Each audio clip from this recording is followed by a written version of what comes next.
বেশ, এই মুহূর্তে কিন্তু একটি বাইক ক্রয় করলাম এই বড় ভাইয়ের কাছ থেকে। বাইক কোথায় থেকে আসলো, কত টাকায় আমাদের কাছে একটি বিক্রি করলো, সে সম্পর্কে বিস্তারিত জেনে নিই ভাইয়ের কাছ থেকে। আসসালামু আলাইকুম। ওয়ালাইকুম আসসালাম। কেমন আছেন ভাইজান? আছি আলহামদুলিল্লাহ, ভালো আছেন ভাইয়া? জি ভাই ভালো আছি। আপনার নামটা যেন কি ভাই? আমার নাম হচ্ছে মুশফিকুর রহমান ইমন।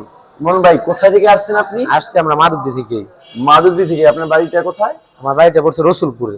ও আচ্ছা, রসুলপুর থেকে আসছেন। এই বাইকটা যত টাকাই আমাদের কাছে বিক্রি করছেন, সমস্ত টাকা কি বুঝে পাইছেন? জি আলহামদুলিল্লাহ বুঝা পেয়েছি। বুঝে, এই বাইকটা থেকে কোনো সমস্যা, কাস্টম আছে, ডিস্টার্ব আছে, আমাদের বিহস্ত নিয়ে চালাইতে পারবে? হ্যাঁ চালাইতে পারবে, কোনো কাজ কাম নাই। এমনিতে বাইকের ইঞ্জিন নো টাচ, কোনো সময় কোনো টাচ করা হয় নাই। বাইকে এমনিতে আপনার এই কোনো কাজ করা হয় নাই, আপনার সবকিছু ঠিকঠাক আছে। আচ্ছা, ঠিক। আপনার ফার্স্ট মালিক নাকি?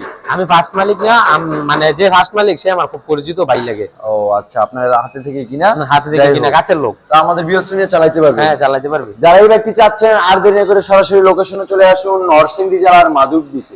মাধবদী বাস স্টেশন নেমে 20 টাকা রিক্সা ভাড়া নিবে। বলবেন যে শীতলাবাড়ি মোড়, মিড টাওয়ার। মিড টাওয়ারের আন্ডারগ্রাউন্ড হচ্ছে সম্রাট বাইক ডিলার উপস্থিত। সকালে সুস্থ থাকবেন, ভালো থাকবেন, আল্লাহ হাফেজ।